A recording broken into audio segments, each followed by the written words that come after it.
마트에서 장볼 때 느껴지시죠? 분명 똑같은 걸 사는데 카드값은 자꾸 늘어나요. 수입 과일, 올리브유, 연어, 전부 환율 먹칠입니다. 환율이 1,500원을 뚫더니 이제 시장은 1,800원까지 본다고 난리예요. 근데 웃긴 건 누군가는 이 난리통에 조용히 자산을 불리고 있다는 겁니다. 같은 뉴스를 보는데 왜 누구는 패닉에 빠지고 누구는 기회를 잡을까요? 오늘 이 영상에서 환율과 금리가 어떻게 맞물려 돌아가는지 그 돈의 흐름을 낱낱이 파헤쳐 드리겠습니다. 끝까지 보시면 환율 폭등장에서도 내 자산을 지키는 진짜 무기를 손에 쥐실 수 있습니다. 환율 1,500원. 이게 뭐가 그렇게 무서운 숫자냐고요? 2009년 글로벌 금융위기 때 딱 한 번 찍었던 숫자입니다.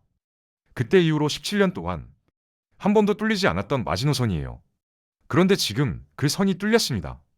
중동에서 미국과 이란이 으르렁거리면서 호르무즈 해협이 막힐 수 있다는 뉴스가 터지자마자 전 세계 돈이 달러로 도망쳤어요.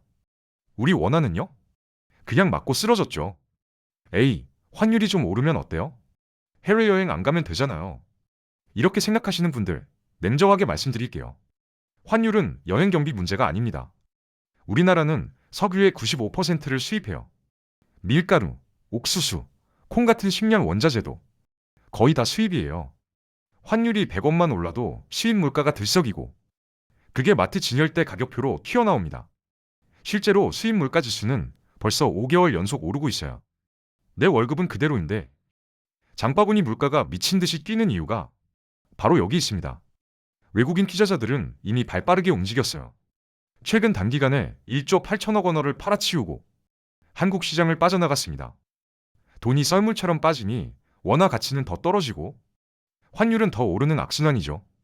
도대체 왜 이런 구조가 만들어졌는지 그 뿌리를 파헤쳐 보겠습니다. 쉽게 비유해 볼게요. 여러분 동네에 은행이 두 개 있다고 칩시다.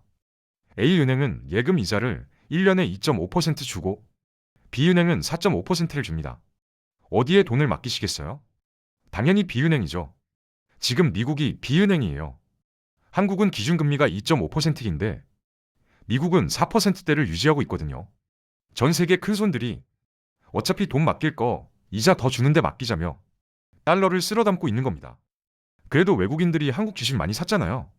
맞아요. 그런데 문제는 나가는 돈이 더 많다는 거예요. 한국은행 이창용 총재가 직접 지목한 범인이 있습니다. 바로 서학개미예요. 미국 주식 사려고 원화를 달러로 바꾸는 개인 투자자들이죠. 올해 1월 초부터 보름 만에 무려 30억 달러. 우리 돈 4조 5천억 원어치가 해외로 빠져나갔어요. 국내 증시가 오르는데도 투자자들은 미국 주식에 돈을 쏟아붓고 있습니다. 결국 구조는 단순해요. 외국인은 더 높은 이자 받으려고 달러를 들고 떠나고 우리 국민은 미국 주식 사려고 달러를 사재기합니다. 원화를 팔고 달러를 사는 사람만 넘쳐나니 원화 가치가 곤두박질 치는 거죠. 수요와 공급. 초등학교 때 배운 그 원리가 지금 내 통장을 갉아먹고 있는 겁니다. 여기까지 이해가 되셨다면 좋아요. 한번 눌러주시고요. 진짜 무서운 건 지금부터입니다. 한국은행은 지금 6번 연속 금리를 동결하고 있어요. 2.5%에서 꼼짝도 못하고 있죠. 아니, 환율이 이렇게 뛰는데 왜 가만히 있어요? 금리 확 올려서 달러 유출 막으면 되잖아요. 당연히 이런 생각 드시죠? 그런데 못 올립니다. 올리는 순간 다른 폭탄이 터지거든요. 우리나라 가계부채가 얼마인지 아세요? 무려 1979조 원입니다. 쉽게 말해 국민 한 사람당 약 3,800만 원씩 빚을 지고 있는 셈이에요. 여기서 금리를 1%만 올려도 이자 부담이 수십조 원 늘어납니다. 영끌에서 집 산 3, 40대 가장들, 자영업자들 허리가 꺾여요. 집 팔아도 빚 못 갚는 깡통 전세가 속출하고 부동산 프로젝트 파이낸싱, 쉽게 말해 건설사 대출이 연쇄 부도나면서 내수 경제가 직사합니다. 그렇다고 금리를 내리면요. 한국과 미국의 금리 차이가 더 벌어지면서 외국인 돈이 썰물처럼 빠져나가요. 환율은 1,800원, 2,000원까지 치솟고 수입 물가가 폭발합니다. 이창용 한국은행 총재도 환율이 중요한 결정 이유였다는 건 부정할 수 없다고 직접 인정했어요. 금리를 올리면 가계부채 폭탄, 내리면 환율 폭탄. 한국은행은 지금 양손에 폭탄 스위치를 쥐고 어느 선을 끊을지 땀을 흘리고 있는 겁니다. 이 외통수 상황에서 평범한 우리는 어떻게 되는 걸까요? 마포구에 사는 40대 직장인 김 씨 이야기예요. 작년까지만 해도 주말 장보기 예산이 15만 원이면 충분했어요. 그런데 요즘은 20만 원을 들고 가도 카트가 허전합니다. 수입 과일, 올리브유, 치즈 같은 품목이 눈에 띄게 비싸졌거든요. 내가 뭘 더 샀나? 영수증을 훑어봐도 답이 안 나와요. 범인은 환율입니다. 우리나라 수입 물가 지수가 6개월 연속 오르고 있어요. 4년 만에 처음 있는 일이죠. 환율이 10% 뛰면 소비자 물가도 덩달아 올라요. 체감으로는 작아 보여도 매달 반복되면 연간 수십만 원이 증발하는 셈이에요. 월급은 그대로인데 물가만 오르면요? 내 실질 소득이 깎이는 거예요. 월급 삭감 통보 없이 삭감당하는 거죠. 챗GPT 구독료도 올랐어요. 넷플릭스 요금도 슬금슬금 올랐죠. 해외 직구 가격표 보셨어요? 작년 같은 가격에 원화 결제 누르면 금액이 확 달라져 있어요. 이게 다 환율 때문입니다. 진짜 문제는 해외여행이 아니에요. 집에서 밥 먹고, 옷 사고, 기름 넣는 일상 전체가 환율에 잠식당하고 있다는 거예요. 김 씨는 요즘 장 보기 전에 환율부터 확인한대요. 환율이 오르면 마트를 안 가요. 가봤자 기분만 나빠지거든요. 농담이 아닙니다. 환율은 더 이상 뉴스 속 숫자가 아니에요. 내 냉장고를 여는 순간 현실이 됩니다. 환율 오르면 수출 기업 좋은 거 아니에요? 교과서에는 그렇게 써 있죠. 달러로 받은 돈을 원화로 바꾸면 더 많아지니까요. 그런데 현실은 정반대입니다. 최근 중소기업 600곳 넘게 조사했더니 10곳 중 4곳이 환율 때문에 손해를 봤다고 답했어요. 이익 봤다는 곳은 10곳 중 1곳 남짓이었습니다. 왜 이런 일이 벌어질까요? 수출 기업도 수입을 해야 하거든요. 원자재, 부품, 기계 설비 전부 달러로 사와야 해요. 환율이 뛰면 물건 파는 값보다 재료 사는 값이 더 빨리 올라요. 마진이 쪼그라드는 거죠.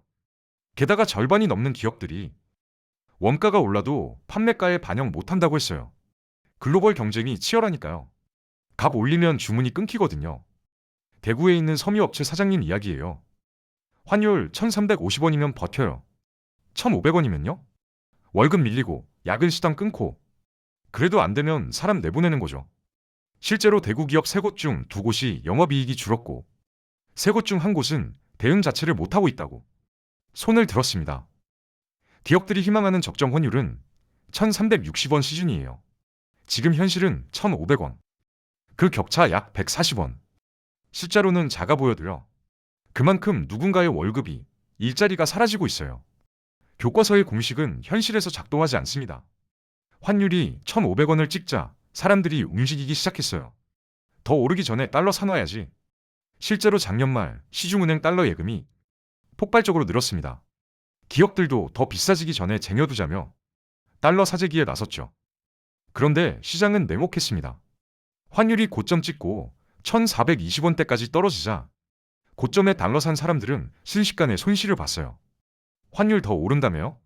그게 문제예요. 아무도 환율의 천장을 몰라요. 전문가들도 틀립니다. 작년 초만 해도 1,300원대 안정을 외치던 증권사들이 연말엔 1,500원 뚫린다로 말을 바꿨잖아요. 개인이 뉴스 보고 환율 방향 맞출 수 있다고 생각하는 건 착각이에요. 하루에 1%씩 출렁이는 시장에서 타이밍 잡겠다는 건 도박이나 다름없습니다. 진짜 무서운 건 따로 있어요. 달러를 사서 들고 있으면 그 돈은 아무 일도 안 해요. 이자도 거의 없고 물가는 계속 오르죠. 환율이 1,600원까지 간다고요? 그때쯤이면 수입 물가 폭등으로 내 생활비가 먼저 박살나 있을 거예요. 달러 들고 있어봤자 소용없는 상황이 오는 겁니다. 올해 초 정부가 달러 매도를 권고하자 기업들 달러 예금이 한 달 새 25억 달러 넘게 빠졌어요. 뒤늦게 고점인 것 같다는 인식이 퍼진 거죠. 결국 개미들만 꼭대기에서 달러를 샀어요. 무작정 달러를 쫓는 건 답이 아닙니다. 흥미로운 조사 결과가 있어요. 2026년 투자 수익률을 보면 자산가들은 평균 37%를 벌었는데 개인 투자자들은 고작 1%에 그쳤습니다. 똑같은 시장, 똑같은 뉴스를 봤는데 왜 이런 격차가 벌어졌을까요? 답은 간단해요. 부자들은 환율 뉴스에 휘둘려 달러를 쫓지 않았습니다. 대신 환율 수혜주를 샀어요. 쉽게 설명해 드릴게요. 환율이 1,500원이면 삼성전자가 미국에서 반도체 100달러에 팔았을 때 원화로 15만 원을 벌어요. 환율이 1,300원일 때는 13만 원밖에 못 벌었거든요. 환율이 오르면 수출 대기업의 원화 매출이 자동으로 뻥튀기 되는 구조예요. 스마트머니는 달러 현물을 쥐고 있는 게 아니라 달러로 돈 버는 기업의 주식을 산 거죠. 조선, 반도체, 자동차 같은 수출주들이 대표적입니다. 또 하나, 부자들은 분산이라는 무기를 씁니다. 달러 자산 100%가 아니라 글로벌 채권, 금, 원자재 ETF를 섞어서 포트폴리오를 짜요. 환율이 오르면 달러 자산이 벌고 내리면 원화 자산이 방어해주는 구조죠. 개인 투자자들이 160번 패닉 매매할 동안 자산가들은 딱 4번 거래로 10배를 불렸다는 조사 결과가 있어요.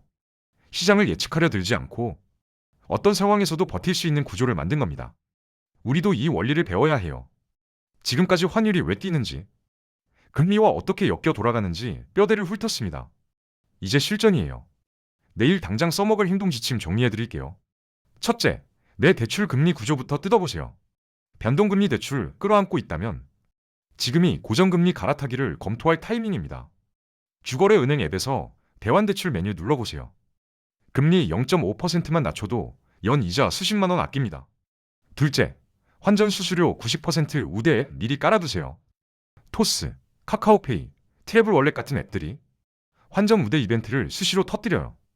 환율 1,400원대 깨지는 날 알림 설정해 두면 타이밍 잡기 수월합니다. 셋째, 달러 현물 대신 달러를 버는 자산을 담으세요. 수출 대형주나 조선, 반도체 섹터 ETF를 포트폴리오의 20-30% 범위에서 분할 매수하는 전략이 유효해요. 여기에 금 ETF 5에서 10% 섞으면 인플레이션 방패까지 세워집니다. 넷째, 매달 금융통화위원회 기자회견을 챙기세요. 한국은행이 가계부채와 환율 중 어느 쪽에 무게를 두는지 그 뉘앙스 하나가 내 투자 방향을 결정합니다. 유튜브에서 실시간으로 볼 수 있어요. 환율은 통제할 수 없습니다. 하지만 환율이 움직일 때 내 자산이 어떻게 반응하는지 그 구조는 설계할 수 있어요. 오늘 영상이 유익하고 재밌으셨다면 구독과 좋아요 부탁드리겠습니다. 영상 제작에 큰 힘이 됩니다. 다음 영상에서 뵙겠습니다.